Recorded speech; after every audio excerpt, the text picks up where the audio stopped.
بسم اللہ الرحمن الرحیم۔ ناظرین، آب حیات کیا ہے؟ یہ کہاں واقع ہے؟ کیا اسے پینے والا قیامت تک زندہ رہتا ہے؟ حضرت خضر علیہ السلام کون تھے؟ کیا حضرت خضر علیہ السلام نے آب حیات پیا ہے؟ کیا حضرت خضر علیہ السلام ہمیشہ زندہ رہیں گے؟ دنیا میں کتنے لوگوں نے آب حیات پیا ہے؟ سکندر اعظم نے آب حیات پینے سے کیوں انکار کیا تھا؟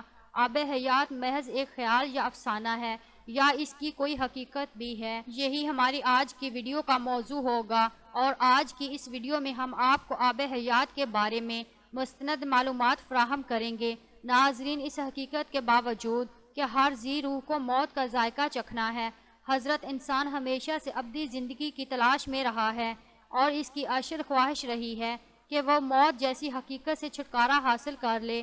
ہمیشہ جوان اور حیات رہنے کی تمنا میں انسان ایسے کسی چشمے کی کھوج میں رہا ہے کہ جس کا پانی پی کر حیات ابدی حاصل ہو سکے۔ بے شمار قصے، کہانیوں اور داستانوں میں اس چشمے آب حیات کا ذکر ملتا ہے۔ آب حیات دراصل فارسی زبان کا لفظ ہے جس کے معنی آب بقا، آب دوام یا آب امر ہے۔ آب حیات کے متعلق یہ خاصیت بیان کی جاتی ہے کہ جو اسے پیے گا یا اس میں غسل کرے گا اسے حیات دائمی یا بقا دوام حاصل ہو جائے گا۔ آب حیات کا تصور بہت قدیم ہے۔ اسلام سے پہلے بھی فارسی ادب کی مختلف داستانوں میں آب حیات کا تذکرہ ملتا ہے۔ بعد از احیاء اسلام میں آب حیات کا ذکر موجود ہے۔ ناظرین، اس دور کی داستانوں میں 3 اشخاص کا ذکر کیا گیا ہے جو آب حیات یا نہر حیات تک پہنچے۔ ان میں حضرت خضر علیہ السلام، حضرت الیاس علیہ السلام اور حضرت ذوالقرنین علیہ السلام شامل ہیں۔ داستانوں کے بیان کے مطابق آب حیات حضرت خضر علیہ السلام اور حضرت الیاس علیہ السلام کو نصیب ہوا اور یوں وہ حیات دائمی کے حامل ہو گئے۔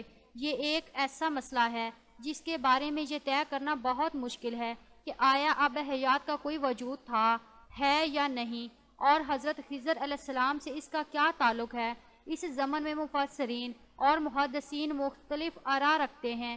کچھ کے مطابق یہ روایات صحیح ہے کہ حضرت خضر علیہ السلام نے چشمہ حیات یا نہر حیات سے پانی پیا اور وہ حیات ہیں، جبکہ کچھ اس سے اختلافات رکھتے ہیں۔ ناظرین، مشہور مؤلف محقق ابن حجر عسقلانی نے اس پر ایک تحقیق الظہر النظر فی حال الخضر کے نام سے ایک تصنیف کی ہے جس کا اردو ترجمہ حیات حضرت خضر علیہ السلام کے نام سے شائع ہوا ہے، جس میں وہ اس سے گریزاں ہیں کہ حضرت خضر علیہ السلام حیات ہیں۔ ابن اسحاق کے بیان کے مطابق حضرت خضر علیہ السلام کو حضرت آدم علیہ السلام نے اپنی تدفین اور طوفان نوح کی خبر دی تھی اور وہ کشتی نوح میں سوار تھے۔ اسی طرح تفسیر خازن میں امام علاء الدین علی بن محمد نے اور شیخ ابو عمرو بن صلاح نے اپنے فتویٰ میں فرمایا ہے کہ حضرت خضر علیہ السلام اور حضرت الیاس علیہ السلام جمہور علماء صالحین کے نزدیک زندہ ہیں اور ہر سال زمانہ حج میں ملتے ہیں، اور یہ کہ حضرت خضر علیہ السلام نے چشمہ حیات میں غسل فرمایا اور اس کا پانی بھی پیا تھا۔ ناظرین، اس بحث کو منطقی انجام تک پہنچانے کے لیے قرآن مجید کی سورہ کہف سے رہنمائی حاصل کرنے کی کوشش کرتے ہیں۔ سورہ کہف کی آیت 61 تا 66 میں ارشاد ہوا ہے، حضرت موسیٰ علیہ السلام کو حکم ہوا کہ ہمارا ایک بندہ ہے جو تجھ سے بھی زیادہ عالم ہے۔ حضرت موسیٰ علیہ السلام نے عرض کی، پروردگار میں اس تک کیسے پہنچوں؟ حکم ہوا جہاں 2 دریا ملتے ہیں وہاں ساتھ ہی یہ حکم بھی ملا کہ اپنے ساتھ ایک مچھلی نمک آلود لے لیں، جہاں وہ مچھلی گم ہو جائے وہیں ہمارا وہ بندہ ملے گا۔ چنانچہ جب حضرت موسیٰ علیہ السلام مجمع البحرین، وہ جگہ جہاں بحر روم و فارس آپس میں ملتے ہیں، نہر حیات کے نزدیک پہنچے تو ایک چٹان کے قریب کچھ دیر آرام کرنے کی غرض سے لیٹ گئے۔ مچھلی آپ کے ساتھی یوشع بن نون کی زنبیل میں تھی۔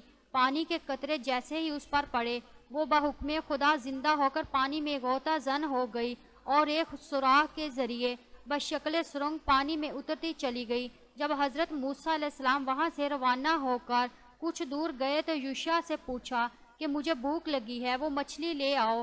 یوشع نے کہا، وہ مچھلی تو جہاں ہم نے آرام کیا تھا وہیں عجب انداز سے جست لگا کر پانی میں غائب ہو گئی، اور آپ کو بتانا مجھے شیطان نے بلا دیا۔ حضرت موسیٰ علیہ السلام نے کہا، بس واپس چلو، اسی جگہ کی ہمیں تلاش تھی۔ جب آپ واپس لوٹے تو دیکھا کہ ایک بندہ خدا وہاں بیٹھا ہوا ہے آپ علیہ السلام نے بعد از سلام کہا کہ میں موسیٰ ہوں، بنی اسرائیل کا نبی۔ تفسیر ابن کثیر کی جلد سوم کے مطابق وہ اللہ کا نیک بندہ حضرت خضر علیہ السلام تھے۔ ناظرین، اس کے بعد کی تفصیل عام ہے کہ آپ علیہ السلام نے حضرت خضر علیہ السلام کے ساتھ سفر کیا اور انہوں نے کہا کہ موسیٰ جو عمل میں کروں آپ سوال نہیں کریں گے۔ آج کی ویڈیو میں ہم اس تفصیل میں نہیں جائیں گے کیونکہ اپنے ناظرین کو بس یہیں تک لانا مقصود تھا۔ یہاں قابل غور بات یہ ہے کہ نہر حیات کے پانی میں اللہ نے یہ تاثیر رکھی تھی کہ مردہ مچھلی پر اس پانی کے چھینٹے پڑے، وہ بحکم خدا زندہ ہو کر پانی میں غائب ہو گئی، جبکہ حضرت خضر علیہ السلام تو وہاں پر مقیم تھے۔ تو کیا آپ اس پانی سے مستفید نہیں ہوئے ہوں گے؟ یہ اللہ کی نشانیاں ہیں، بے شک جو چاہتا ہے وہی ہوتا ہے۔ آب حیات اور حضرت خضر علیہ السلام کا واقعہ حضرت ذوالقرنین علیہ السلام سے بھی وابستہ ہے۔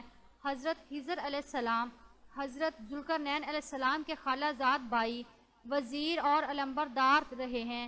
یہ حضرت سام بن نوح علیہ السلام کی اولاد میں سے ہیں۔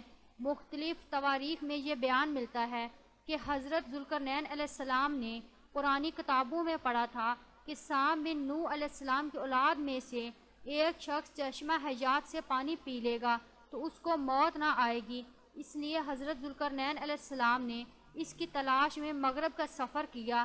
حضرت ذوالقرنین علیہ السلام کے علم میں یہ بات آئی کہ چشمہ حیات اندھیرے راستوں میں موجود ہے، جسے آج سائنس بلیک ہول کہتی ہے، اور وہاں 360 چشمے ہیں۔ لہٰذا ذوالقرنین علیہ السلام نے اپنے لشکر سے 360 افراد منتخب کیے اور ہر ایک کو ایک مچھلی دے کر حضرت خضر علیہ السلام کی سربراہی میں روانہ کیا۔ تمام لوگوں کو یہ ہدایت دی گئی کہ ہر فرد اپنی مچھلی کے ساتھ چشمے میں اتر جائے اور واپس آ کر اپنی اپنی مچھلی ظاہر کرے۔ کافی دشواریوں محنت شاقہ کے بعد آخر کار یہ افراد ان چشموں تک پہنچنے میں کامیاب ہو گئے۔ جب واپس آئے تو حضرت ذوالقرنین علیہ السلام نے سب کو اپنی مچھلی جمع کروانے کے لیے کہا۔ سب نے اپنی مچھلی ان کے سامنے پیش کر دی سوائے حضرت خضر علیہ السلام کے۔ ذوالقرنین علیہ السلام نے دریافت کیا تو انہوں نے بتایا کہ میں جب چشمے میں اترا تو مچھلی میرے ہاتھ سے نکل کر پانی میں چلی گئی۔ میں نے غوطہ لگا کر اسے پکڑنے کی بہت کوشش کی مگر ناکام رہا۔ حضرت ذوالقرنین علیہ السلام نے کہا کہ وہ پانی آپ کے مقدر میں تھا۔ تفسیر ساوی کے مطابق حضرت ذوالقرنین علیہ السلام حضرت ابراہیم علیہ السلام کے دستے حق پرست پر اسلام قبول کر کے مدتوں ان کی صحبت میں رہے اور حضرت ابراہیم علیہ السلام نے ان کو کچھ وصیتیں بھی فرمائی تھی۔ ناظرین، تفسیر ابن کثیر میں یہ روایت ملتی ہے کہ ذوالقرنین علیہ السلام حضرت ابراہیم علیہ السلام کے دور میں تھے اور انہوں نے حضرت ابراہیم علیہ السلام کے ہمراہ خانہ کعبہ کا طواف بھی کیا۔ اس سے ظاہر ہوتا ہے کہ حضرت خضر علیہ السلام بھی حضرت ابراہیم علیہ السلام کے دور کے ہیں، جبکہ ایک محتاط اندازے کے مطابق حضرت ابراہیم علیہ السلام اور حضرت موسیٰ علیہ السلام کے درمیان 600 سال سے زیادہ فاصلہ ہے۔ ان تمام حوالہ جات سے یہ نتیجہ سامنے آتا ہے کہ حضرت خضر علیہ السلام کو یا تو عمر طولانی دی گئی تھی یا پھر وہ بحکم خدا باقاعدہ حیات ہیں، واللہ عالم۔ ناظرین، اس زمن میں کچھ علماء مفسرین مورخین کی مزید آراء پیش خدمت ہے۔ امام بدر الدین عینی نے ان کے متعلق لکھا ہے کہ جمہور کا موقف یہ ہے کہ حضرت خضر علیہ السلام نبی تھے اور زندہ ہیں۔ مصنف بدر الدین العینی کتاب العلم باب ما ذکر فی ذہاب موسیٰ میں لکھتے ہیں کہ خدمت بحر یعنی سمندر میں لوگوں کی رہنمائی کرنا حضرت خضر علیہ السلام کے سپرد ہے۔ اسی طرح تفسیر خازن میں ہے کہ اکثر علماء مشائخ اس بات پر اتفاق کرتے ہیں کہ حضرت خضر علیہ السلام زندہ ہیں۔ شیخ ابو عمرو بن صلاح نے اپنے فتویٰ میں فرمایا کہ حضرت خضر علیہ السلام جمہور علماء صالحین کے نزدیک حیات ہیں۔ یہ بھی کہا گیا ہے کہ حضرت خضر و الیاس علیہ السلام دونوں زندہ ہیں اور ہر سال زمانہ حج میں ملتے ہیں۔ یہ بھی اسی لیے منقول ہے کہ حضرت خضر علیہ السلام نے چشمہ حیات میں غسل فرمایا اور اس کا پانی پیا۔ ایک روایت ہے کہ حضرت عمر فاروق رضی اللہ تعالی عنہ کسی کی نماز جنازہ پڑھانے والے تھے کہ ایک آواز سنائی دی، ابھی ٹھہر جائیے، جب تک وہ آنے والا نہیں آیا آپ رکے رہے۔ بعد میں جب لوگوں نے دریافت کیا تو آپ نے کہا کہ وہ حضرت خضر علیہ السلام تھے۔ یہ واقعہ بھی تفسیر ابن کثیر کی جلد اول میں نقل ہے۔